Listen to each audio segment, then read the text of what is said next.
ನಿಮ್ಮ ಒಂದು ಜಾತಕದಲ್ಲಿ ಚಂದ್ರ ಏನಾದರೂ ಕೆಟ್ಟಿದ್ರೆ ನಿಮಗೆ ಈ ರೀತಿ ಮೈಂಡ್ ಡಿಸ್ಟರ್ಬೆನ್ಸ್ ಆಗುತ್ತೆ. ನೋಡಿ, ನಿಮ್ಮ ಮನೆಯಲ್ಲಿ ಏನಾದ್ರೂ ಕೂಡ ಶಿವಲಿಂಗ ಇದ್ದರೆ ಅದಕ್ಕೆ ನೀವು ನಾನು ಹೇಳುವ ರೆಮಿಡಿಯನ್ನು ಮಾಡ್ತಾ ಬಂದರೆ ಖಂಡಿತ ನಿಮ್ಮ ಮೈಂಡು ಕಾಮ್ ಆಗೇ ಆಗುತ್ತೆ.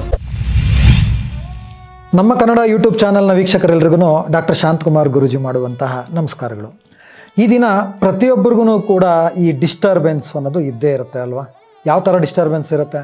ಸೌಂಡ್ ಡಿಸ್ಟರ್ಬೆನ್ಸ್ ಇರುತ್ತೆ, ಜಾಬ್ನಲ್ಲಿ ಡಿಸ್ಟರ್ಬೆನ್ಸ್ ಇರುತ್ತೆ, ಮನೇಲಿ ಡಿಸ್ಟರ್ಬೆನ್ಸ್ ಇರುತ್ತೆ, ಅಥವಾ ಬಿಸ್ನೆಸ್ ಮಾಡ್ತಿದ್ರೆ ಕ್ಲೈಂಟ್ಸ್ಗಳ ಕಡೆಯಿಂದ ಡಿಸ್ಟರ್ಬೆನ್ಸ್ ಇರುತ್ತೆ, ಅಥವಾ ಆಫೀಸ್ ವರ್ಕರ್ಸ್ ಜೊತೆ ಡಿಸ್ಟರ್ಬೆನ್ಸ್ ಇರುತ್ತೆ. ಏನೋ ಒಂದು ಡಿಸ್ಟರ್ಬೆನ್ಸ್ ನಮ್ಮನ್ನು ಕಾಡ್ತಾನೇ ಇರುತ್ತೆ.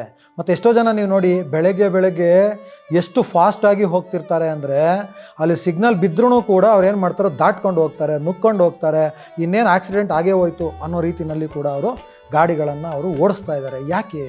ಯಾಕೆ ಅಂದರೆ ಅವರ ಮೈಂಡು ತುಂಬ ಡಿಸ್ಟರ್ಬ್ ಆಗಿದೆ. ನೋಡಿ, ನಮ್ಮ ಒಂದು ಅಸ್ಟ್ರಾಲಜಿನಲ್ಲಿ ಅಂದರೆ ಜ್ಯೋತಿಷ್ಯ ಶಾಸ್ತ್ರದಲ್ಲಿ ಇದಕ್ಕೆ ಒಂದು ಕಾರಣ ಹೇಳ್ತಾರೆ. ನಿಮ್ಮ ಒಂದು ಜಾತಕದಲ್ಲಿ ಚಂದ್ರ ಏನಾದರೂ ಕೆಟ್ಟಿದ್ರೆ ನಿಮಗೆ ಈ ರೀತಿ ಮೈಂಡ್ ಡಿಸ್ಟರ್ಬೆನ್ಸ್ ಆಗುತ್ತೆ ಅಂದ್ಬಿಟ್ಟು. ಇದನ್ನು ನಾವೇನು ಹೇಳ್ತೀವಿ ಅಂದರೆ ಚಂದ್ರನನ್ನು ಮನಸೋಜಾತಃ ಅಂತ ಹೇಳ್ತೀವಿ ನಾವು. ಅಂದರೆ ಮನಸ್ಸಿಗೆ ಕಾರಕ ಚಂದ್ರ. ನಿಮ್ಮ ಮನಸ್ಸು ಸ್ಟ್ರಾಂಗ್ ಆಗಿದ್ದರೆ, ನಿಮ್ಮ ಮನಸ್ಸು ಬಂದು ಕಾಮ್ ಆಗಿದ್ದರೆ ನೀವು ಮಾಡುವ ಎಲ್ಲ ಕೆಲಸ ಕಾರ್ಯಗಳಲ್ಲಿ ನಿಮಗೆ ಅಭಿವೃದ್ಧಿ ಆಗುತ್ತೆ. ನಿಮ್ಮ ಮನೆಯಿಂದ ನೀವು ಸರಳ ಸುಲಭ ಪರಿಹಾರದ ಮುಖಾಂತರ ಯಾವ ರೀತಿ ನಿಮ್ಮ ಮನಸ್ಸನ್ನು ನೀವು ಕಾಮ್ ಮಾಡ್ಕೋಬೇಕು ಅನ್ನೋ ಒಂದು ವಿಧಾನವನ್ನು ನಾನು ಇವತ್ತು ನಿಮಗೆ ತಿಳಿಸ್ಕೊಡ್ತೀನಿ. ನೋಡಿ, ನಿಮ್ಮ ಮನೆಯಲ್ಲಿ ಏನಾದ್ರೂ ಕೂಡ ಶಿವಲಿಂಗ ಇದ್ದರೆ ಅದಕ್ಕೆ ನೀವು ನಾನು ಹೇಳುವ ರೆಮಿಡಿಯನ್ನು ಮಾಡ್ತಾ ಬಂದರೆ ಖಂಡಿತ ನಿಮ್ಮ ಮೈಂಡು ಕಾಮ್ ಆಗೇ ಆಗುತ್ತೆ. ಇದನ್ನು ನೀವು ಯಾವತ್ತಿಂದ ಸ್ಟಾರ್ಟ್ ಮಾಡಬೇಕು ಗೊತ್ತಾ? ಇದನ್ನು ಸೋಮವಾರದಿಂದನೇ ಸ್ಟಾರ್ಟ್ ಮಾಡಬೇಕು. ಯಾಕೆ ಗೊತ್ತಾ? ನೋಡಿ, ಆಗಲೇ ನಾನು ಹಳೆ ಎಪಿಸೋಡಲ್ಲಿ ಹೇಳಿದ್ದೀನಿ, ಪ್ರತಿದಿನ ಒಂದೊಂದು ಗ್ರಹಕ್ಕೆ ಆಧಿಪತ್ಯ ಇದೆ ಅಂತ. ಸೋಮವಾರ ಅಂದರೆ ಯಾರ್ದು? ಅದು ಚಂದ್ರನ ವಾರ. ಸೊ ಚಂದ್ರ ಆ ದಿನಕ್ಕೆ ಅಧಿಪತಿಯಾಗಿರ್ತಾನೆ. ಸೋಮವಾರದಿಂದ ನೀವು ಶುರು ಮಾಡಬೇಕು. ನಿಮ್ಮ ಮನೆಯಲ್ಲಿ ಶಿವಲಿಂಗ ಇದ್ದರೆ, ಇಲ್ಲ ಅಂದರೆ ಒಂದು ಚಿಕ್ಕ ಶಿವಲಿಂಗನಾದರೂ ತರ್ಬೋದು.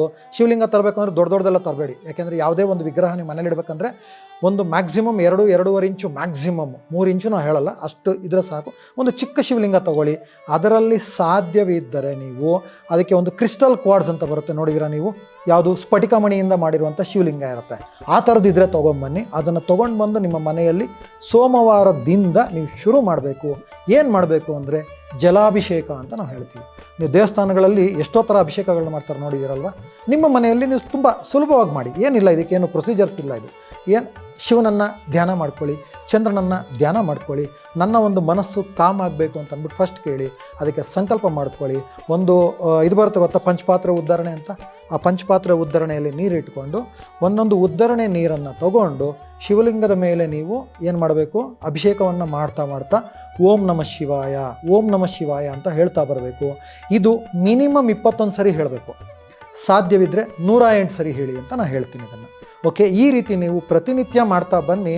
ನಿಮ್ಮ ಮನಸ್ಸು ಹೇಗೆ ನಿಮಗೆ ಕಾಮ್ ಆಗುತ್ತೆ ನೋಡಿ. ಯಾಕೆ ಅಂದರೆ ಸಾಕ್ಷಾತ್ ಈಶ್ವರನ ತಲೆಯ ಮೇಲೆ ಯಾರಿದ್ದಾರೆ? ಚಂದ್ರ ಇದ್ದಾನಲ್ವ. ಅದಕ್ಕೆ ಅವನ್ನ ಏನಂತಾರೆ? ಗಂಗಾಧರ ಅಂತ ಹೇಳ್ತಾರೆ. ಗಂಗೆಯನ್ನು ಇಟ್ಕೊಂಡಿದ್ದಾನೆ, ಅದ್ರ ಜೊತೆಯಲ್ಲಿ ಚಂದ್ರನನ್ನು ಇಟ್ಕೊಂಡಿದ್ದಾನೆ ಅವನು. ಕರೆಕ್ಟ್ ಅಲ್ವಾ? ಅದೇ ರೀತಿ ಅವನು ಚಂದ್ರ ಅಂದರೆ ಶಿವ ಯಾಕೆ ಯಾವಾಗಲೂ ಕಾಮಾಗಿರ್ತಾನೆ ಅಂದರೆ ಶಿವನ ತಲೆ ಮೇಲೆ ಚಂದ್ರ ಇರ್ತಾನೆ. ಸೊ ನೀವು ಯಾವಾಗ ಈ ಅಭಿಷೇಕವನ್ನು ನೀವು ಈ ರೀತಿ ಜಲಾಭಿಷೇಕವನ್ನು ನೀವು ಶಿವಲಿಂಗದ ಮೇಲೆ ಮಾಡ್ತಾ ಬರ್ತೀರಾ, ನಿಮ್ಮ ಮನಸ್ಸು ಕಾಮ್ ಆಗ್ತಾ ಹೋಗುತ್ತೆ. ಮತ್ತು ಒಂದೇ ಶಿವಲಿಂಗದಲ್ಲಿ ಈ ಒಂದು ಅಭಿಷೇಕವನ್ನು ನಿಮ್ಮ ಮನೆಯವರೆಲ್ಲರೂ ಕೂಡ ಮಾಡಬಹುದು. ಇದರಲ್ಲಿ ಕಳ್ಕೊಳ್ಳೋದೇನಿದೆ? ಒಂದು ಮಹಾ ಅಂದರೆ 5ರಿಂದ 10 ನಿಮಿಷ ನಿಮ್ಮ ಟೈಮ್ ಹೋಗುತ್ತೆ ಅಲ್ವಾ? ಟೈಮ್ ಹೋದರೆ ಹೋಗಲಿ, ನಮ್ಮ ಮನಸ್ಸು ಕಾಮ್ ಆಗುತ್ತೆ. ನಮ್ಮ ಮನಸ್ಸು ಕಾಮ್ ಆದರೆ ನಮ್ಮ ಜೀವನನೇ ಚೆನ್ನಾಗಿರುತ್ತಲ್ವ? ಎಷ್ಟು ಚೆನ್ನಾಗಿದೆ ಅಲ್ವಾ? ಒಂದು ಸುಲಭ ಸರಳ ಪರಿಹಾರ. ಇದನ್ನು ನೀವು ಪ್ರತಿನಿತ್ಯ ಮಾಡ್ತಾ ಬನ್ನಿ. ಖಂಡಿತ ನಿಮಗೆ ಈಶ್ವರನ ಒಂದು ಅನುಗ್ರಹ, ಚಂದ್ರನ ಒಂದು ಅನುಗ್ರಹ ಸಿಕ್ಕಿ ನಿಮ್ಮ ಮನಸ್ಸು ಕಾಮ್ ಆಗುತ್ತೆ. ಸೊ ಇದೇ ರೀತಿ ಹಲವಾರು ವಿಚಾರಗಳನ್ನು ನಾನು ಮುಂದಿನ ಸಂಚಿಕೆಗಳಲ್ಲಿ ತಿಳಿಸ್ತಾ ಬರ್ತೀನಿ. ಎಲ್ರಿಗೂ ಒಳ್ಳೆಯದಾಗಲಿ. ನಮಸ್ಕಾರ.